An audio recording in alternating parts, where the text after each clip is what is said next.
Ya, pemirsa, kami lanjutkan perbincangan. Saya kembali lagi ke Bu Yenti. Bu Yenti, saya ingin Anda menjawab beberapa kritisi atau kemudian kritikan dari anggota DPR. Saya mencatat ada dokumen sempat tidak lengkap, tetapi tadi Anda katakan memang sudah akhirnya dilengkapi. Kemudian ada juga komentar bahwa Pansel selalu merevisi laporannya. Ini dikatakan oleh anggota Komisi 3 Erma Suryani Ranik. Kemudian Pak Masinton Pasaribu mengatakan dia mempermasalahkan perpanjangan masa pendaftaran yang semula 14 hari. Kemudian ada juga konflik kepentingan calon pimpinan KPK dengan kegiatan yang difasilitasi Pansel, ada kategorisasi pembidangan yang katanya tidak sesuai dengan undang-undang, ada beberapa calon pimpinan yang lolos yang belum memiliki pengalaman 15 tahun, dan yang terakhir mengenai keterwakilan jaksa. Ini secara umum, Bu Yenti, disadari Pansel atau ini baru diketahui Pansel setelah sampai di DPR? Bukan ya, bahwa kita revisi karena kita kan tidak menyerahkan lampirannya, tapi kita menyerahkan laporannya, kita laporkan saja. Karena dia minta lagi, kita tambahkan gitu. Jadi kita ada beberapa yang memang kita tidak akan memberikan tadinya. Bahkan sampai detik terakhir awalnya tentang tes jiwa, ya, tes tentang kejiwaan itu tidak akan kita berikan, dan kita wanti-wanti ini harus tertutup. Karena apa? Dari 10 itu hanya 5 kan? Iya. Yang 5 yang tidak itu jangan sampai ada penilaian bahwa secara kejiwaan ada masalah. Nah, ini kan kita juga harus arif ya dalam hal ini. Dan kami juga mendapatkan dari yang profesional melakukan suatu personal assessment itu bahwa ini sangat rahasia. Sehingga kita sampaikan juga. Artinya saya pikir apa benar, malah saya sekarang berpikir apa betul ya itu harus diserahkan kepada DPR semua. Jadi kalau pandangan Pansel sebenarnya laporan pertama itu sudah cukup? Ya, itu menurut Pansel, jadi itu menurut kita. Maka ketika mereka nambah lagi, kita revisi lagi. Terus minta tambah lagi, begitu kita tambah lagi yang terakhir mereka mengatakan kebanyakan. Udahlah, begini udah susah lah, udah kita kasihkan semua. Tetapi alhamdulillah sih Pak Ketua sudah mengatakan bahwa beliau akan menjamin kerahasiaannya, gitu ya. Kalau yang lain-lain saya kira ya itulah Pansel yang kita lakukan seperti itu, bahwa kurang 15 tahun ya itu nanti di dalam fit and proper test itulah, sebenarnya di sanalah ranahnya, bukan langsung menunda-nunda. Karena kita harus berbicara, sudahlah apa yang dikritisi itu, saya juga udah bosan bicara tentang itu ya. Jadi ini bahayanya ya kalau memang nanti sampai dengan tanggal 16 tidak terbentuk berarti ada tiga PLT. Saya malah jadi berpikir gini ya, kok sejak awal kok seakan-akan justru DPR ingin mempertahankan PLT itu. Ya, karena kelihatannya mindsetnya sudah ke sana gitu. Padahal dengan adanya Pak Busro dan Pak Robi ya Pak Robi dan Pak Busro itu ditunda, dan itu berarti DPR sudah tidak sesuai dengan ini lagi karena ditunda mau dibarengkan dengan yang 8. Ini berarti harusnya sejak awal kita berpikir akan 5-5-nya. Lah ini kok malah jadi terbalik gitu. Ini kan mempermainkan anggaran, mempermainkan perasaan masyarakat, dan harapan yang pada akhirnya menimbulkan kecurigaan seperti ini. Jadi kalau sampai misalnya betul-betul harus Presiden kemudian membuat perpu lagi untuk melengkapi 2, misalnya di 5-5-nya itu PLT Pak. Berarti DPR menyadari tidak bahwa DPR berarti sudah kehilangan kesempatannya untuk bersama-sama membahas tentang pimpinan KPK pimpinan di KPK tersebut, karena berdasarkan PLT, berdasarkan perpu mau berapa lama? Kalau sudah begini bergulir begini semuanya sudah di Presiden, ya tidak apa-apa, serahkan semua kepada Presiden. Bahkan ada opsi bahwa kemungkinan panselnya diperpanjang, kemungkinan diganti panselnya, kemungkinan ditolak, ya. Itu dasarnya apa? Kita justru mau bertanya kepada DPR. Dasarnya apa? Jangan apa yang diinginkan DPR itulah yang harus dilaksanakan. Sementara apa yang dilakukan Pansel itulah yang salah. Nah, ini yang kita enggak. Itu yang kita itu harus perasaan Pansel saat ini berarti ya, Bu Yenti. Kita tanyakan ke Pak Arsul. Pak Arsul, kalau saya bisa menangkap dari kesimpulan Bu Yenti tadi, kenapa sih tidak diterima saja kemudian calon-calon yang bermasalah kemudian baru diuji kepatutan dan kelayakan, dan yang tidak sesuai dengan keinginan DPR tinggal ditolak? Mengapa tidak seperti itu? Ya, pertama saya tadinya tidak ingin terlalu berkomentar banyak soal Pansel. Cuman karena Bu Yenti telah menempatkan diri sebagai anggota Pansel dan pengamat sekaligus, ya saya tanggapi saja gitu ya. Pertama memang Pansel yang sekarang, jadi harus saya sampaikan sesuatu yang sebetulnya saya tidak ingin menyampaikan. Pansel yang sekarang ini mungkin karena terlalu banyak menikmati publisitas, disebut sebagai Sri Kandi dan lain sebagainya, ya. barangkali tidak belajar dari pansel-pansel sebelumnya. Pansel sebelumnya kan tidak masalah gitu loh ya. Nah, soal delivery ya, soal apa yang harus diserahkan. Nah, kemudian ketika kemudian itu dipermasalahkan, yang ada adalah defense ya. Saya ingin sampaikan misalnya delivery yang pertama ya, yang kemudian menimbulkan kesimpulan termasuk saya.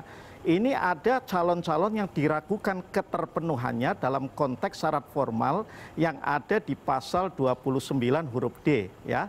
Satu contoh misalnya, ada calon ya, dia sudah bekerja di KPK. Nah, tapi kan belum 15 tahun ya. Kemudian penjelasannya hanya yang bersangkutan pernah menjadi ketua serikat pekerja di salah satu perusahaan. Sebelumnya ketua bagian.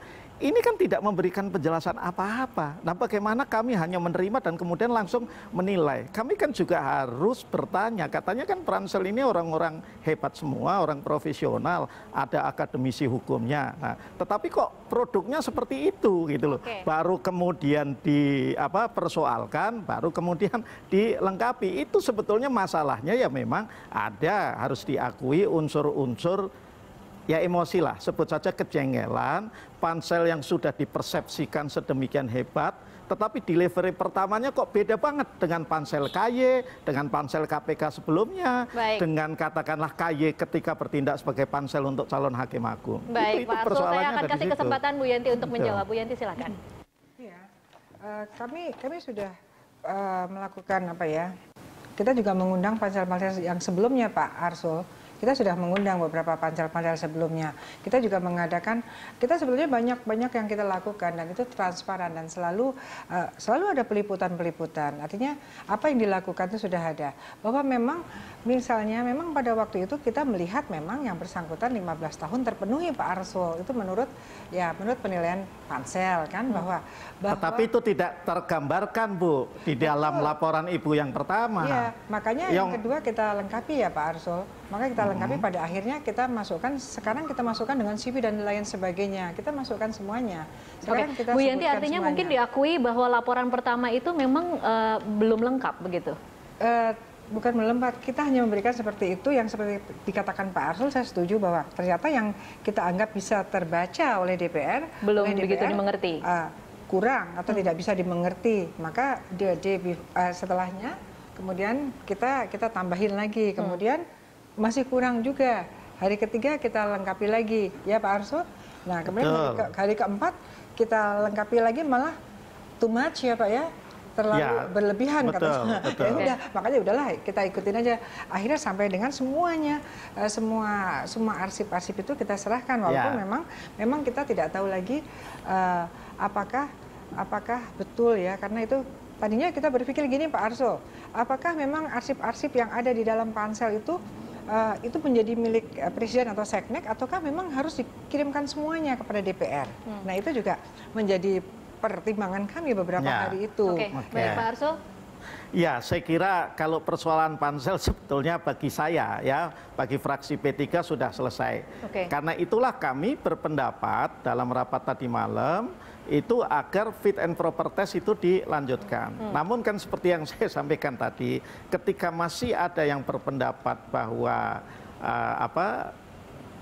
ini tidak memenuhi syarat, harus dikembalikan kepada Presiden, ya kami hormati. Nah akhirnya karena memang rapatnya juga cukup seru ya tadi malam itu. Nah akhirnya memang Pak Aziz Samsudin secara bijaksana mengatakan sudah kita dinginkan dulu, masing-masing berkonsultasi, toh masih ada waktu, walaupun terkesan menjadi lebih lama prosesnya. Baik. Pak Arsul, ini kalau kemudian disimpulkan terakhir tadi malam itu perdebatannya lebih kepada proses seleksi yang dilakukan pansel atau kepada calon-calon yang dianggap kurang memenuhi syarat, yang mana yang sebenarnya lebih berat? Ya, jadi kan seperti ini, tetap kan ada teman-teman dari fraksi lain yang berpendapat, misalnya itu tadi, yang berpendapat karena tidak ada unsur jaksa, maka ini ada cacat yuridis. Karena pansel bekerja lebih dari 14 hari, ini juga cacat yuridis. Kan ini pendapat, keyakinan mereka ya. terlepas dari mereka itu berkeyakinan di belakangnya ada apa, saya tidak bisa mengira-ngira kan seperti itu ya. Saya hormati saja, wong itu pendapat masing-masing fraksi, masing-masing anggota kan punya hak untuk berpendapat. Ya biar masyarakat yang menilai. Tapi kami yang berpendapat ini sudah selesai urusan ini dan kami kita harus lanjut dengan fit and proper test, itu juga dihormati juga, sehingga makanya ditunda untuk mendinginkan suasana, dan tentu kami berharap tanggal 30 ini sudah bisa diambil keputusan.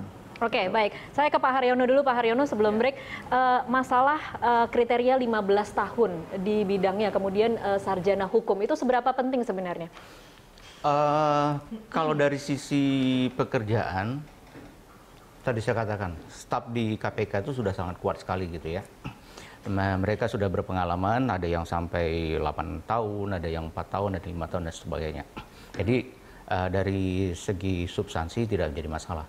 Cuman memang dari kalimat di pasal 29 huruf D kecil itu memang eksplisit menyebutkan demikian. Itu. Nah silakan sajalah bagi anggota DPR untuk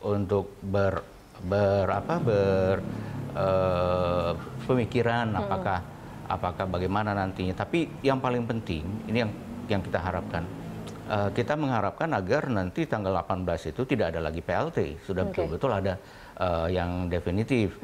Karena sedemikian banyak pekerjaan yang masih tertunda sekarang ini, ditambah lagi nanti kan dilihat oleh publik, bukan hanya oleh Indonesia kan, luar negeri juga melihat begini, ada apa nih, kok KPK terus-menerus diulur-ulur ya, seperti itu ya. Jadi tidak baik bagi ini, karena selama ini rujukan mereka itu untuk pemberantasan korupsi adalah KPK di dunia internasional. Nah ini yang harus kita tonjolkan kembali. Baik. Yang kemudian bermasalah dengan 15 tahun dan gelar sarjana hukum ini adalah Johan Budi yang saat ini menjadi salah satu PLT dari pimpinan KPK. Kira-kira seperti apa opsinya nanti ke depannya kalau memang kemudian itu peraturan itu akan diabaikan, Bu Yanti? Nanti akan kita bahas di segmen selanjutnya. Pemirsa tetaplah bersama kami.